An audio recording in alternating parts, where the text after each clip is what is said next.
नमस्कार,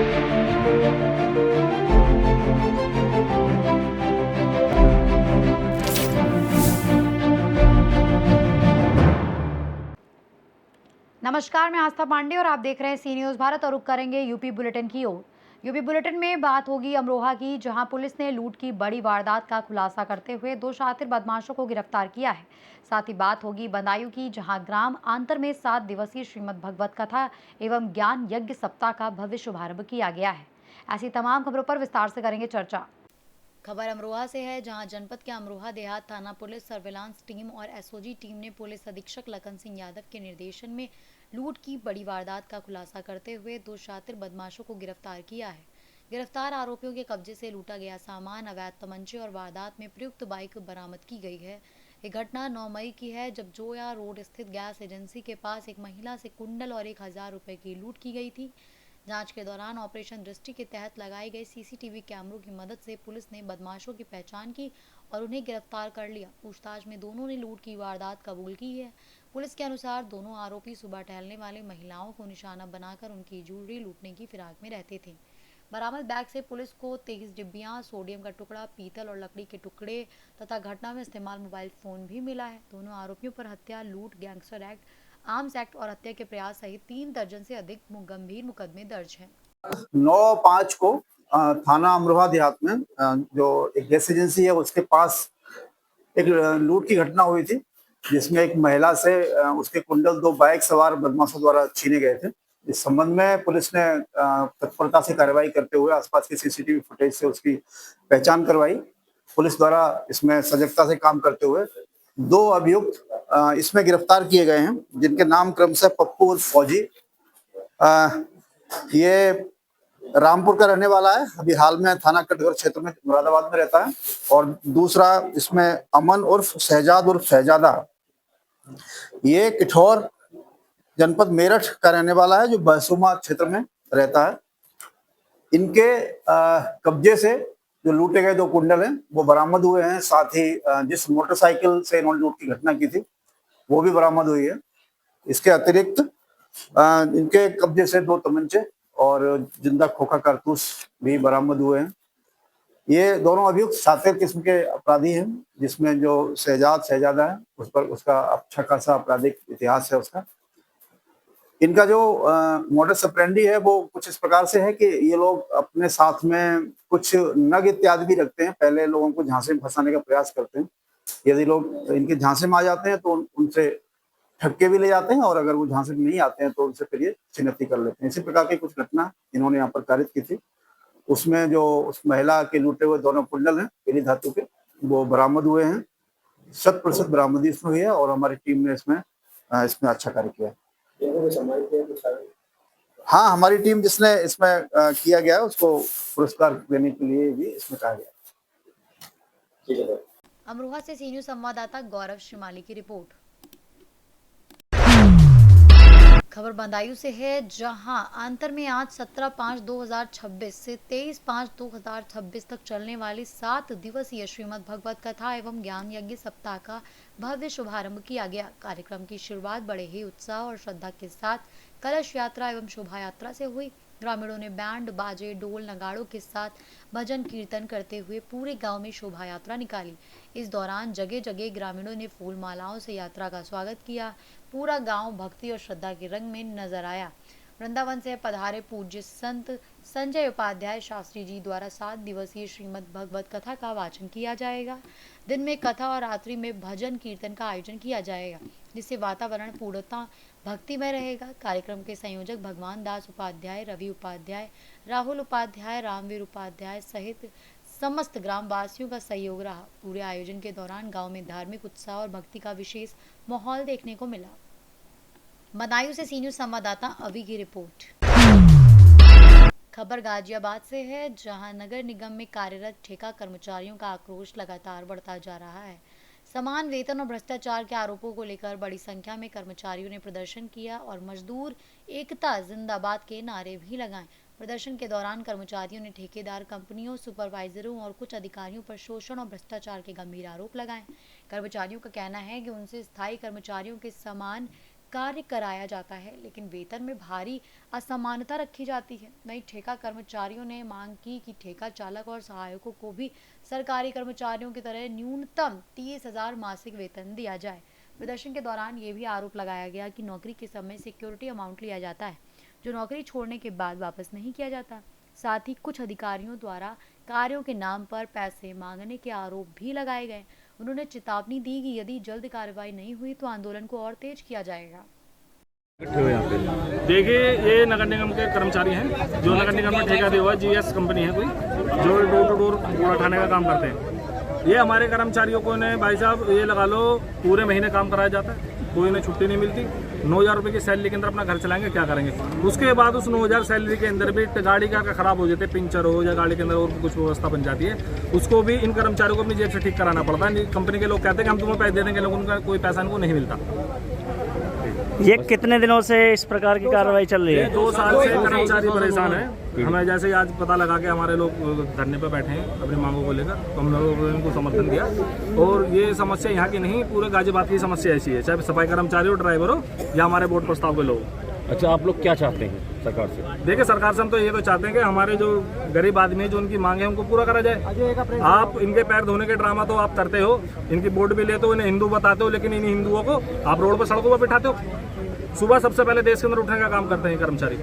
जिस टाइम तक अधिकारी अपने घर पे अपनी कुर्सियों पे जाकर ऑफिस के अंदर बैठते हैं ना, उससे पहले ये लोग हमारे पूरे देश को साफ कर चुके होते हैं। लेकिन उसके बदले इन लोगों को क्या मिलता है? सड़क, मुकदमे, लाठी डंडे, अपमान। बताओ, ये लोग बैठे हो धरने, क्या मतलब? नहीं तो आप लोग चाहते क्या है आपकी? देखिए, हम चाहते हैं इनकी मांग जो 7 सीजन की सैलरी बढ़ी है, वो सैलरी बढ़ोतरी हो, इन्हें हफ्ते में एक छुट्टी दी जाए, और इनका जो SIPF है वो सब इनको मिले। इनको बता दें फर्जी SIPF मिल रहा है, इनका पैसा तो काट रहे हैं, लेकिन ठेकेदारों ने खा जा रहे हैं, ना तो SIPF मिल रहा है, ना ही ना PF मिल रहा है। ऐसा क्यों? कर मान लो सड़क पर काम करते कोई दुर्घटना हो जाए, इनके बेबी बच्चे हैं, उनका कौन देखेगा? जब इंश्योरेंस नहीं कुछ नहीं होगा, इनको फिर सड़कों पर बैठना पड़ेगा, उसके बाद भी सरकार नहीं सुनेगी। क्या नाम है आपका? शिवा। आप क्या कार्य करते हैं? हेल्पर हैं। कितने दिनों से कार्य कर रहे हैं आप? 2 साल हो गए। दिक्कतें क्या हैं आपके सामने? दिक्कत ये सैलरी कट काटती है, 8,000 बढ़ती है सैलरी, बहुत कम आ रही है। सैलरी कटने का कारण क्या रहता है ज़्यादातर? तो ये रहता है कि काट के पीछे से आती है सैलरी कट के, नहीं तो कोई छुट्टी भी नहीं होती हमारी, तो पूरे संडे भी लगते, संडे में जाते हैं। ECS और PF कटता है कि सैलरी वैसे ही काटते हैं वो लोग? PF तो आज तक हमारे पास में आई नहीं, कोई स्लिप कुछ आई नहीं है, हमें पता नहीं है PF कट रहा है। आप मिलता है ये बोलो, आपने ऑफिस में जाके पता किया था? पता किया था, हम क्या है बाद में बात करेंगे, अब तो पूरा नहीं है। क्या नाम है आपका? मेरा नाम नवीन गहलोत है और मैं ड्राइवर होते पे काम करता हूँ JS इनवारा प्राइवेट लिमिटेड में। ये कितने दिनों से प्रकरण चल रहा है? जी सर, कितने दिनों से दिक्कतें चल रही हैं आपके ये साथ? पिछले 1 महीने से हम जो डिडक्शन का मामला है, 1 महीने से फेस आउट कर रहे हैं इस चीज़ को। क्या क्या प्रकार के डिडक्शन किए जाते हैं? जैसे साहब, हमारी गाड़ी कोई और लेके जाता है हमारी एब्सेंट के दौरान, वो गाड़ी को ठोक लाता है, उसको तोड़ देता है, तो गाड़ी का डिडक्शन जो है उस ड्राइवर पर डलता है जो उसे डेली बेस पर गाड़ी चलाता है। गाड़ी का शीशा टूट जाता है तो डिडक्शन उसके खाते से डलेगा, हर किसी चीज़ खराब हो जाती है तो डिडक्शन उसके खाते से डलेगा ड्राइवर। मतलब कि जो सारा खर्चा है मेंटेनेंस का वो भी ड्राइवर ही पे करेगा? बिल्कुल बिल्कुल बिल्कुल। हाँ जी, तो कब से ज्वाइन किया हुआ आपने और कैसे कैसे ज्वाइन किया? 2024 में मैंने ज्वाइन करा और कंपनी ने हमसे सिक्योरिटी के रूप में एक मूल राशि ले रही है पर महीने 2,083.33 पैसे ड्राइवरों के खाते से डिडक्ट हो रहे हैं। 25,000 रुपये साल में कटेंगे हमारे। हमें आज तक ये समझ में नहीं आया हमारी सिक्योरिटी किस पर्पज़ पे ली जा रही है। मैं आपको बता दूं किस तरह से मनी ली जाती है। देखिए, इस निगम के अधिकारी हैं, बड़े भ्रष्ट अधिकारी हैं, डॉक्टर मिथिलेश कुमार। उन्होंने 2 साल पहले कहकर 128 कर्मचारियों को ये कहकर के हटाया था कि हम आप एक्स्ट्रा हो, हमारे पास कोई गाड़ियाँ नहीं है।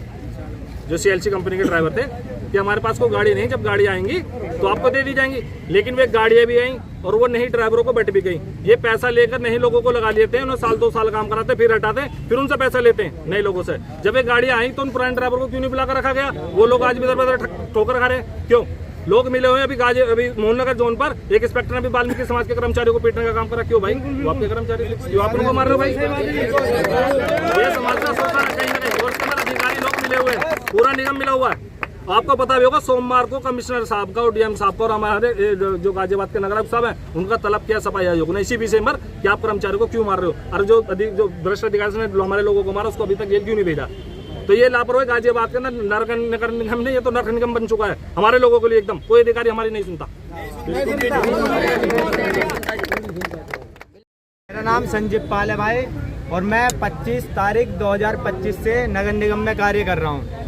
जिस दिन से कार्य कर रहा हूँ अभी तक मेरी सैलरी 9,000 रुपये से ऊपर नहीं आई है, जो कि सिक्योरिटी भी मेरी फाइनल हो गई है। जो सिक्योरिटी किसी रूप में हमें नहीं देनी चाहिए, किसी भी प्रकार से वो हमारे से ली जा रही है बिना फालतू के। कोई उसका हमारे पास कोई प्रूफ नहीं है सिक्योरिटी के बारे में, वो हमें मिलेगी या नहीं मिलेगी उसके बारे में हमारे पास कोई प्रूफ नहीं है। और अगर मैं 1 साल से ओपन गाड़ी चला रहा हूँ, मैंने गाड़ी दूसरी के लिए बोला कि इसमें मुझे समस्या होती है, परेशान करते हैं जो वार्ड के लोग हैं, तो मैंने डोर टू डोर लेने के लिए भी मुझसे पैसा मांगा गया। तो वो गाड़ी लोगे तो 2,000 रुपये देने पड़ेंगे। तो ये चीज़ है, मैं पैर डलवाए मैंने गाड़ी में, उसके 6,000 रुपये काटने के लिए बोला गया, जिसमें मेरे पैसे कटे। 9,000 रुपये हो गए, 1 साल से ऊपर होगा मुझे। 9,000 से ऊपर सैलरी नहीं बढ़ी अभी तक, 12,600 बताना है। जिस तरह जो सरकारी कर्मचारी है उसकी सैलरी मान लो 30,000 है, सरकारी कर्मचारी भी वही काम कर रहा है, गाड़ी चला रहा है। हम प्राइवेट कर्मचारी है तो हमारी भी सैलरी भी 30,000 ही होनी चाहिए, क्योंकि काम हमारा वही है, काम बदला नहीं है। फिर दूसरी बात क्या होती है, सरकार हमें सरकारी नहीं करना चाहती। सरकार कहती है भाई नौकरी निकाल रहे हैं हम, नौकरी मत निकालो। अरे जितने सारे हम कर्मचारी है हमें पक्का कर दो, मानो ये सरकारी नौकरी ऐसा सरकार को करना चाहिए। सरकार ऐसा कुछ नहीं सोचती है। सरकार सिर्फ मानो ठीक है ठेकेदार को तुमने गाड़ियाँ दे दी, पर सैलरी सरकार तय करे कि उसका घर कैसे चले। कर्मचारी शहरों की सफाई करते, कूड़ा कचरा उठाते, जिससे घरों में बीमारियां ना हो। सरकार कर सकती तो हमें मर जाना चाहिए। पहले मैं नेचर में था, 3 साल वहाँ चला गया मैंने, एक ही वार्ड में चल रहा था मैं। तो मैं यहाँ नंदीग्राम में वार्ड में गाड़ी चला रहा था, तो मुझसे जो है सुपरवाइजर मुझसे बोलता था 1.5 साल से तेरा कोई पैसा नहीं दिया है, तो तुझे मैं नौकरी पे से हटा दूंगा। मैंने कहा भाई मैं चलो करूँगा, मैं परेशानी के हालात में चल रहा हूँ, दे दूंगा, चलो कोई बात नहीं कर दूंगा। उसने क्या काम करा, जब उसने डेढ़ वो अजय उपाध्याय सुपरवाइजर, तो उसने क्या काम करा, तो मैं तुझे जो है या तो मुझे पैसे दे, पैसे नहीं देगा तो मैं तुझे नौकरी पे हटा दूंगा। मुझे धमकी देता रहा बराबर। मैंने इधर उधर फोन भी करे, खूब दौड़ाए। मैं वहाँ पे चला गया था